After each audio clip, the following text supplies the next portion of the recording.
1915 జూన్లో Calcutta university ముకుంద్కు degree ప్రదానం చేసింది. జీవితంలో ఒక ఘట్టం పూర్తయింది, ఒక యజ్ఞం ముగిసింది. అప్పటికి తండ్రి గారికి గురువు గారికి ఇచ్చిన మాట నిలబెట్టుకోవడం అయింది. ముకుంద చేత డిగ్రీ చేయించడం యుక్తేశ్వరికి ఒక కళ. అది ఆయన చిరకాల వాంఛ ఇప్పటికి తీరింది. ఆధ్యాత్మిక ప్రపంచానికి తపస్సు ఒక్కటే సరిపోదు, యోగ్యులైన శిష్యులు కావాలి, వక్తలు రచయితలు కావాలి. డొక్కశుద్ధి, వాక్శుద్ధి, యోగసిద్ధి మూడు అవసరం. ఆ మూడు లక్షణాలు ఉన్నవారు నవయుగానికి బాటలు వేస్తారు, వైతాళికులు అవుతారు. కొడుకు ప్రయోజకుడైతే తండ్రికి ఆనందం. భగవతీ చరణ్ ఘోష్ బెంగాల్ నాగ్పూర్ రైల్వేలో పెద్ద ఉద్యోగి, పేరు పరపతి ఉన్నవాడు. ముకుంద డిగ్రీ చదివితే ఏకంగా ఆఫీసర్గా ఉద్యోగం వస్తుందని ఆశించాడు. కానీ ముకుంద ససేమి ఉద్యోగం చేయరని భీష్మించాడు. తన నిర్ణయం గురూజీ యుక్తేశ్వరకు తెలియజెప్పాడు. నాకు ఉద్యోగం చేయడం ఇష్టం లేదు గురూజీ, నేను ఉద్యోగార్థం చదవలేదు, సన్యసించడం నా ధ్యేయం. లోగడ ఎన్నిసార్లు ఆ మాటన్నా యుక్తేశ్వర్ చిన్నగా నవ్వేసేవారు. ఈసారి అలా కాకుండా, అలాగేలే, నీకు సన్యాసి దీక్ష ఇస్తాను అన్నాడు. అలా అని తన గురువుగారు లాహిరి మహాశయులు చెప్పిన మాట ఒకటి జ్ఞాపకం చేశారు. వేసవిలోనే భగవంతునికి ఆతిథ్యం ఇవ్వాలి, చలికాలం వచ్చాక చలికి వణికిపోయే ప్రయోజనం లేదు. ముకుంద ఆనందంగా అన్నాడు, సన్యసించడం నా జీవిత లక్ష్యం, ఆ లక్ష్యం నెరవేర్చడం మీ చేతిలో ఉంది గురుదేవా అని. పెళ్లి కాని వ్యక్తి సంపూర్ణంగా భగవంతునికి అంకితం కాగలడు. 100% తన కాలాన్ని ధ్యానానికి, ఆధ్యాత్మిక కార్యక్రమాలకు వెచ్చించగలడు. భక్తి శ్రద్ధలతో భగవంతుని మెప్పించగలడు. పెళ్ళైన వారికి సంసార బాధ్యతలుంటాయి, ప్రాపంచిక వ్యవహారాలు ఉంటాయి. పెళ్ళాం, పిల్లలు, సంసారం, సంపాదన, బంధువులు, స్నేహితులు, గంపెడి వ్యవహారాలు ఉంటాయి. ధ్యానానికి టైం ఉండదు, ఆధ్యాత్మిక కృషికి అవకాశం ఉండదు. పెళ్ళైన తర్వాత భక్తి, శ్రద్ధ, ఆధ్యాత్మికత ఆవిరైపోతుంది. అంటే ఆధ్యాత్మికతది రెండవ స్థానం, మొదటి స్థానం సంసారానికే. అంతా స్వార్థం. హృదయంలో భక్తి, ప్రేమ లేకుండా నైవేద్యాలతో సరిపెడుతుంటారు, లాంఛనంగా గుళ్ళకు పెడుతుంటారు. మనిషి సంపూర్ణంగా భగవంతుడికి సమర్పించుకోవాలి, అది ముఖ్యం. 1915 జూలై మాసం ఒక గురువారం రోజు యుక్తేశ్వర్ స్వయంగా ఒక పట్టుదోవతి ఉత్తరీయం తెప్పించారు. కాషాయ రంగు నీళ్లలో తడిపి ఆరబెట్టారు. ఆరిన కాషాయ ధోవతి ఉత్తరీయం చిన్న సమావేశంలో ముకుందుకు కట్టబెట్టారు. మన దేశంలోని వారికైతే నూలు బట్టలు చాలు, సిలుకు, పట్టు విదేశాల కోసం. మన దేశంలో స్వామీజీలు, సన్యాసులు నిరాడంబరంగా ఉంటారు, విదేశాల స్వాములు డాంబికంగా ఉంటారు. మన వారికి పేదరికం ఇష్టం, విదేశాల వారికి డాంబికం, ధనికులు అనిపించుకోవడం ఇష్టం. సన్యాసులకు నూలు బట్టల కన్నా సిల్కు బట్టలే శ్రేష్టం. మనవారు దైవ కార్యాలకు పట్టుబట్టలే కడతారు. నాకు ఆడంబరాలు ఇష్టం ఉండదు, నీవు విదేశాలలో స్వామివి అనిపించుకోవాలి, అది నా అభిమతం అన్నారు యుక్తేశ్వర్జీ. వివిధశ అంటే సన్యాస దీక్ష. అగ్నిహోత్రం రగిల్చి అందులో సన్యాసం స్వీకరించే వ్యక్తి కర్మల్ని దగ్ధం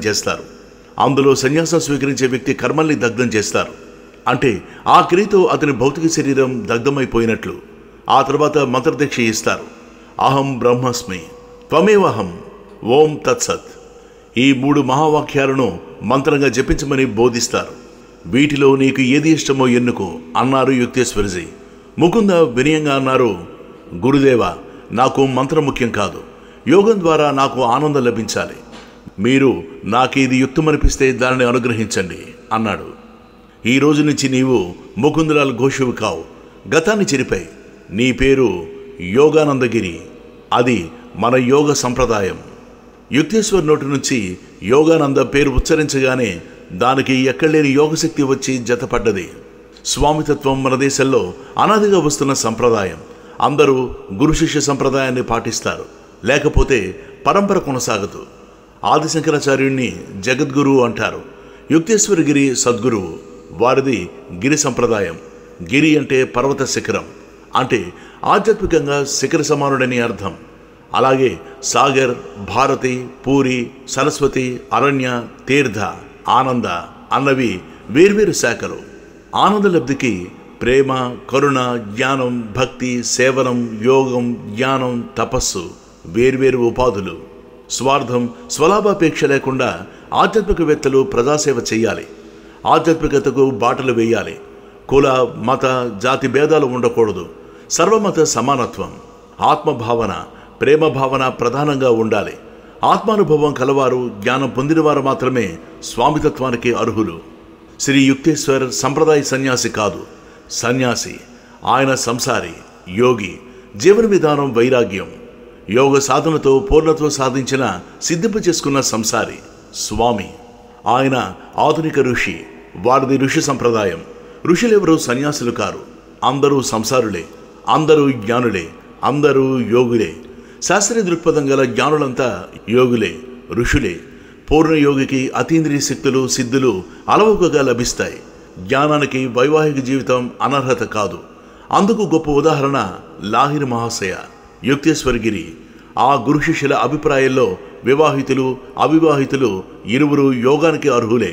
ప్రాపంచిక విలువలు పాటిస్తూ ఆధ్యాత్మిక జీవనం కొనసాగించవచ్చు. అది అసంబద్ధం కాదు, అపసవ్యమూ కాదు. స్వామి అయిన వ్యక్తి సన్యసించాలి, వేదాంతిగా జీవితం గడపాలి. యోగికి ఆ బాధలుండవు. ఏ నిబంధనలు లేకపోయినా బంధాలు వదిలించుకుంటే యోగి కావచ్చు. మనసును నియంత్రించడం, సంయమనం పాటించడం యోగి లక్ష్యం. ఆధునిక యోగి పూర్వ ఋషి సంప్రదాయానికి వారసుడు. శాస్త్ర విరుద్ధం కాకుండా, ధర్మ విరుద్ధం కాకుండా ఆత్మధర్మాన్ని పాటిస్తూ స్వాతంత్రించడం యోగి చేసే పని. యోగి స్వతంత్రంగా సాధన చేసి గమ్యం చేరుకుంటాడు. యోగం సైన్స్ వంటిది. శాస్త్ర పరిశోధన ఫలితాలు ఏ విధంగా అన్ని దేశాలకు అందుతాయో యోగ ఫలాలు అన్ని దేశాలకు, అన్ని కాలాలకు చెందుతాయి. ఒక్క భారతదేశానికే పరిమితం కాదు. యోగం ఎవరికి ప్రమాదకరం కాదు, ఎవరికి ఎలాంటి హాని చేయదు. జరిగితే ఎంతో అంతో మేలు జరుగుతుంది. ఎంత చేస్తే అంతగా ఫలితం ఉంటుంది. యోగ సాధన వల్ల అనేక ప్రయోజనాలు ఉన్నాయి. ఆలోచనల్ని నియంత్రించడమే యోగం అంటారు. కానీ యోగం సాధన చేయడం వల్ల ఆలోచనలపై నియంత్రణ జరుగుతుంది. చెడు ఆలోచనలు కలగవు. మనిషి ఎప్పటికప్పుడు తన నిజస్థితిని తెలుసుకోగలుగుతాడు. ఆత్మశుద్ధి జరుగుతుంది. తన ప్రవర్తన తానే చక్కదిద్దుకోగలడు. ఆత్మజ్యోతిని దర్శిస్తే జ్ఞానం చేతికందినట్లే. పతంజలి యోగాన్ని చిత్తవృత్తుల్ని నిరోధించడంగా సూత్రీకరించాడు. యోగ సాధన వల్ల చిత్తవృత్తులైన మనస్సు, బుద్ధి, అహంకారాల జోరు సహజంగా తగ్గుతుంది. జ్ఞానం పొందడానికి ఉపనిషత్తులు 6 మార్గాలను చూపిస్తాయి. సాంఖ్యం, యోగం, వేదాంతం, మీమాంస, న్యాయం, వైశేషికం. ధ్యానానికి అవి ఉపనిషత్తులు మాత్రమే. ఆత్మదర్శనం ఒక్క ధ్యానం వల్ల మాత్రమే కలుగుతుంది. పతంజలి మహర్షి యోగానికి 10 మెట్లు సూచించారు. యమ, నియమ, ఆసన, ప్రాణాయామ, ప్రత్యాహార, ధారణ, సమాధి స్థితులు.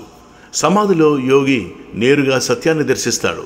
అంటే సత్య దర్శనం పొందేది అప్పుడే. స్వామి, యోగి ఇద్దరిలో ఎవరు గొప్ప? ఆధ్యాత్మిక రంగంలో ఎక్కువ తక్కువ అనేది లేదు. చిన్న పెద్ద వయసును బట్టి గాక సాధన బట్టి ఉంటుంది. నిజానికి అందరూ సమానమే. దర్శనం పొందడమే ముఖ్యం. గీతలో యోగ మార్గాలన్నీ ఒక్కటే అన్నారు. మార్గాలు వేరైనా గమ్యం ఒక్కటే. మనుషులు స్వభావాలను బట్టి పద్ధతులు మారుతుంటాయి. యోగానికి బంధనాలు, నిబంధనలు ఉండవు. అది యోగ శాస్త్రం. శాస్త్రం అందరికీ ప్రమాణమే. శాస్త్ర ప్రయోజనాలు అందరివి. సన్యాసి వలె యోగి జీవితం నుంచి పారిపోడు. బాధ్యతల్ని విస్మరించడు. తనలోనే అన్వేషిస్తూ పోతాడు. అది యోగ రహస్యం. అది ఆత్మ రహస్యం. తనలోనే ఉండే తన ఆత్మ కోసం ఎక్కడికో పోయి వెతకాలనుకోడు. నెమ్మదిగా, క్రమంగా జీవన మార్గం నుండి యోగ మార్గంలోకి పయనిస్తాడు. నీటికి అంటని వెన్నముద్ద వలె పైకి తేలుతూ ఉంటాడు. అంతేగాని తోడుపెట్టిన పాలలో కరిగిన వెన్నలా ఉండిపోడు. జీవితాన్ని చిలికి చిలికి వెన్న తీస్తాడు. బాధ్యతలు నిర్వహించే సాకుతో భగవంతుని విస్మరించాడు. అహంకారం, స్వార్థ చింతన లేకుండా జీవించడమే యోగ విధానం, యోగ జీవనం.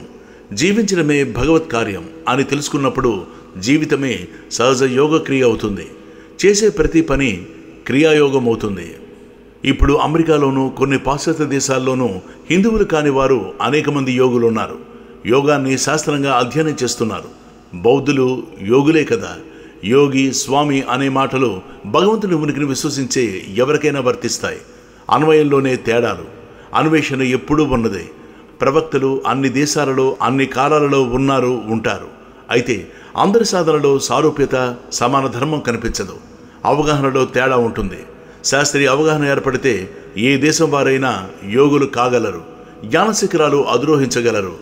అయితే యోగం అంటే అసలు ఏమిటో తెలియకుండా సాధన చేయడం సాధ్యం కాదు. అవగాహన కలగాలి, ఆసక్తి పెరగాలి, గౌరవం ఏర్పడాలి. అయితే భౌతికత్వాన్ని ఆధ్యాత్మిక స్థాయికి తీసుకుపోవడం అంత సులభం కాదు. ఆధ్యాత్మికతను భౌతిక స్థాయికి తీసుకురావచ్చు. అది ఈనాడు అవసరం. ఇప్పుడు జరగవలసిన పని అదే. యోగ సాధన చాలా సులభం. శరీరం మనస్సు ఒక్కటి చేయడం అంటే ఒకే రేఖపైకి తీసుకురావడం. ఆ రెండు ఒక్కటైతే ఎంత ఆనందం, ఎంత సుఖం. మనస్సు కలతపడదు, శరీరం శ్రమ పడదు. సంస్కారంతో సాధనలో దివ్యత్వాన్ని సాధించి వీలవుతుంది. ఆత్మ సంయమనం పాటిస్తే ప్రకృతి శక్తులపై పట్టు దొరుకుతుంది. మనం శాసించినట్లు ప్రకృతి నడుచుకోకపోయినా మనకు సదా సహకరిస్తుంది. యోగంలో తలదూర్చిన ప్రతి ఒక్కరూ అర్జెంటుగా సిద్ధులు శక్తులు సంపాదించాలని ఆరాటపడుతూ ఉంటారు. ఆరాటం ఆవేశంగా మారితే ఉన్నది కూడా ఊడుతుంది. సిద్ధులపై తపన సాధకునికి మంచిది కాదు. అతీంద్రియ శక్తులు వాంఛించడం అత్యాశ అవుతుంది. తీరా ఆ శక్తులు లభిస్తే వాటిని తలదాల్చడం, నిభాయించడం ఎంత కష్టమో అనుభవంతో కానీ తెలియదు. ఇంతకాలంగా చేస్తున్న ధ్యానం, గురుదేవుల అనుగ్రహం కలిసి ముకుందును యోగానందగా మార్చాయి. ఎంతో కాలంగా చేస్తున్న యోగం నివురుగప్పిన నిప్పులా పైకి కనిపించలేదు. ఇప్పుడు గురుదేవుల అనుగ్రహంతో యోగానందగా మారిన తర్వాత ఆ శక్తులు బయటికి రాసాగాయి. జరగబోయే విషయం ముందుగా తెలియడం సరదా అనిపిస్తుంది. అది మంచి అయితే సరే, చెడు అయితే మనస్తాపం కలుగుతుంది. ఒక్కొక్కసారి ప్రాణం మీదకు తెస్తుంది. మృత్యువుతో పోరాడుతున్నవాడు బ్రతుకుతాడని తెలిస్తే చెప్పడం బాగుంటుంది. నిక్షేపంగా ఉన్నవాడు రాత్రికి రాత్రి చచ్చిపోతాడని తెలిస్తే చెప్పడం ఎలా? చెప్పకుండా ఉండలేని పరిస్థితి. అయితే అలాంటి వ్యక్తి స్వామైన అవతారుడైన సామాన్య జనం సహించరు, భరించలేరు. కొత్తగా స్వామి అయిన యోగానందకు అటువంటి చేదు అనుభవం ఒకటి ఎదురైంది. అన్నగారికి జబ్బుగా ఉందని చూడడానికి గోరఖ్పూర్ వెళ్ళాడు. అప్పటికి చాలా రోజులుగా అనంత జబ్బుగానే ఉన్నాడు. ధ్యానానికి కూర్చోగానే యోగానందకు అంతర్వాణం వినిపించింది. అనంత బ్రతకడు, ఈ జన్మకు రుణం తీరిపోయింది అని. ధ్యానం కుదరలేదు. కళ్ళు తెరిచి చూశాడు. ఎలా చెప్పగలడు? అన్నగారాయే, సన్నిసించినందుకు ఇదా ఫలితం. ఆ విషయం చెప్పలేక వెంటనే బయలుదేరి జపాన్ వెళ్లే స్టీమర్ ఎక్కాడు. బర్మా దాటి చైనా సముద్రం దాటి జపాన్ చేరే వరకు మనసు అలజడిగానే ఉంది. కాబే పట్టణంలో దిగి అక్కడ కొన్ని రోజులు గడిపాడు. తిరుగు ప్రయాణంలో డాక్టర్ మిశ్రాతో పరిచయం కలిగింది. ఇద్దరు షాంఘైలో షాపింగ్ చేశారు. అన్న అనంత కోసం ఒక చేతికర్ర కొన్నాడు యోగానంద. అది చేతి నుంచి జారి క్రిందపడి విరిగిపోయింది. ఆ నిమిషంలో యోగానందకు అనిపించింది అనంత చనిపోయి ఉంటాడని. విరిగిన చేతికర్రపై సంతకం చేశాడు, అన్న అనంతాత్మ శాంతికి అని. అది గమనిస్తున్న డాక్టర్ మిశ్రా అడిగాడు, ఏమిటి బాధపడుతున్నారు అని. చెప్పాడు తనకొచ్చిన ఆలోచన గురించి. చనిపోయిన సమాచారం తెలియకుండా నిర్ణయించడం దేనికి అన్నారు మిశ్రా. ఓడ కలకత్తా చేరగానే తమ్ముడు వచ్చాడు స్వాగతం చెప్పడానికి. అతను విచారంగా అన్నకు విషయం చెప్పేలోగా యోగానంద్ అన్నారు, నాకు తెలుసు విష్ణు అన్న పోయాడని. షాంఘైలో కర్ర విరిగిన సమయం అనంతపోయిన సమయం ఒకటేనని తెలిసి డాక్టర్ మిశ్రా విస్తుపోయాడు. చూడండి యోగానంద్జీ, ఈ విషయం ఎవరికి తెలియనివ్వకండి. మెడికల్ కాలేజీ వాళ్ళు మీ పైన పరిశోధనలు మొదలు పెడతారు. సరాసరి ఇంటికి వెళ్ళి తండ్రి గారిని ఓదార్చాడు. ఆయన నిర్లిప్తంగా ఉన్నాడు. ఉలుకు పలుకు లేదు, గుండెలో తడి లేదు, ఎండిపోయింది. అందివచ్చిన కొడుకు ఇంటికి పెద్దవాడు. అతని మరణంతో పాపం భగవతి చరణ్ జీవోత్సవంగా మారాడు. భార్య పోయిన వెంటనే తనలోని కాఠిన్యాన్ని కరుణగా మార్చుకుని ఋషి అయినాడు. యోగానంద చిన్న చెల్లెలు నళిని చిన్నప్పటి నుంచి పీలగా ఉండేది. ముకుంద కూడా సన్నగానే ఉండేవాడు. ఇద్దరు పోటీపడి చిక్కిపోతున్నారు అని మిగతా పిల్లలు ఎగతాళి చేసేవారు. పెద్దయిన తర్వాత నళిని పెళ్లి డాక్టర్ పంచనాల బోస్తో జరిగింది. అమ్మాయిని పెళ్లిపేటల మీదనే మొదటిసారి చూసి పెళ్లి కొడుకు గతుక్కుమన్నాడు. డాక్టర్ కదా, ఏవో టానిక్లు అవి ఇస్తే లావు కాకపోతుందా అనుకున్నాడు. కానీ నళిని విషయంలో డాక్టర్ ట్రిక్కులు టానిక్లు ఏమీ పని చేయలేదు. ఆ పిల్ల లావు కానంటే లావు కానని పంతం పట్టింది. ఎన్ని సంవత్సరాలు గడిచినా నళిని అలాగే ఉంది.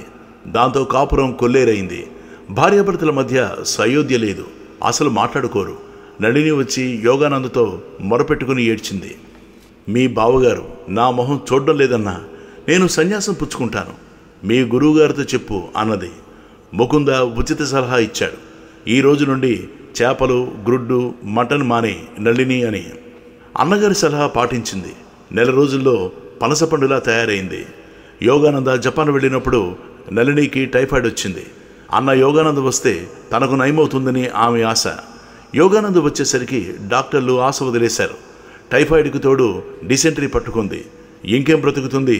యోగానంద వచ్చేసరికి ఆమె గుర్తించడానికి వీలు లేకుండా ఉంది. దానికి తోడు కాళ్ళు చచ్చుబడ్డాయి, కదల్లేదు. శ్రీరాంపూర్ వెళ్ళి గురువుగారికి చెబుతాలే అన్నాడు యోగానంద. అంతకన్నా ఏం చెప్తాడు? వెళ్ళి యుక్తేశ్వరికి చెప్పాడు. ఆయన కళ్ళు మూసుకొని నళినిని చూసినట్లే చెప్పాడు, అమ్మాయి బ్రతుకుతుంది, వెంటనే ఒక పగడం ఉంగరం వేలికి పెట్టండి అని. యోగానంద ప్రశ్నించాడు, గురువుగారు నళినిని చూసినట్లే చెప్పారు, ఎలా సాధ్యం అని. యోగి గ్రహస్థితులను బట్టి వేసే జాతకం ఒక పద్ధతి, ప్రతి మనిషి విశ్వపురుషుల్లోని ఒక అంశ. కళ్ళతో చూచినట్లే మనస్తోనూ చూడవచ్చు, అది జ్యోతిష్యమే. అది తెలియడానికి ఆత్మజ్ఞానం కావాలి, జ్ఞానమందిరం తలుపులు తెరుచుకోవాలి.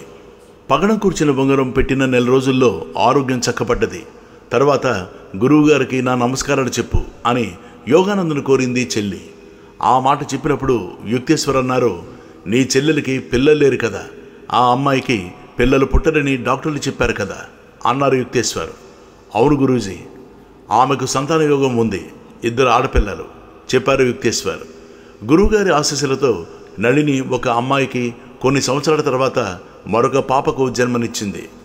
పరమహంస యోగానంద పేరు క్రియాయోగానికి పర్యాయ పదమైపోయింది. క్రియాయోగం అనగానే యోగానంద కనిపిస్తారు. ఏ యోగానికి యోగికి అంత సమైక్యత లేదేమో అనిపిస్తుంది. ఆయన క్రియాయోగ ప్రయోక్త. భారతీయ యోగాన్ని అమెరికా తీరాలకు చేర్చిన ప్రముఖుల్లో యోగానంద ఒకరు. క్రియాయోగంతో తనదైన ముద్ర వేసుకున్నారు. యోగానందకు చాలా ఇష్టమైంది క్రియాయోగం. యుక్తేశ్వర్ ఆశ్రమంలో చేరినప్పటికీ ఆయనవి స్వతంత్ర భావాలు. ముకుంద స్వేచ్ఛ స్వాతంత్రాలకు యుక్తేశ్వర్ ఏనాడు అడ్డు చెప్పలేదు. పైగా ప్రోత్సహిస్తూ వచ్చారు. స్వతంత్రంగా ఎదిగిన వారే రాణిస్తారు. సేవలు చేసేవారు సేవకులుగానే ఉండిపోతారు. వచ్చిన ప్రతి చిన్న అవకాశాన్ని సద్వినియోగం చేసుకుంటూ ఒక్కొక్క మెట్టు పైకి పాకడం ధీమంతుల లక్షణం. అలాంటి వారు తప్పక పైకొస్తారు. ఎందరూ అడ్డుపడినా ఆగరు. అది అందరికీ సాధ్యం కాదు, కొందరికే ఆ ధైర్యం ఉంటుంది. ఆ విషయంలో యోగానంద అదృష్టవంతుడు. ప్రోత్సహించే గురువు యుక్తేశ్వర్ లభించారు. తన వినయ విధేయతలతో గురుజనుల ఆశీస్సులు పొందగలిగారు. యోగానంద ప్రత్యక్ష గురువు యుక్తేశ్వర్. యుక్తేశ్వరజీ గురువు లాహిరి మహాశయ. ఎన్ని మార్పులు జరిగినా యోగ విధానం లాహిరి మహాశయనిదే. యోగానంద అనుసృజన, పట్టుదల, సంస్కరణాభిలాషల వల్ల అది క్రియాయోగంగా ప్రాచుర్యం పొందింది. శ్వాసించడం మనిషికి అవసరం. దానిని శ్వాసక్రియ అంటారు. ఒక పని చేయడం క్రియ, కర్మన్న పని చేయడమే. వ్యాకరణంలో కర్త, కర్మ, క్రియలు ఉంటాయి. యోగంలో కర్త సాధకుడు, కర్మ, క్రియలు రెండూ ఒక్కటే. అవి చేసేవాడు కర్త, అంటే యోగి. ప్రతి పనికి కార్యకారణ సంబంధం ఉంటుంది. కారణం లేకుండా ఏ పని జరగదు. ఆ జరగడం క్రియ, జరిగే పని కర్మ. నైతిగా యోగ సాధన చేస్తే ఆ వ్యక్తి కర్మ విముక్తుడవుతాడు, క్రియాయోగి అవుతాడు.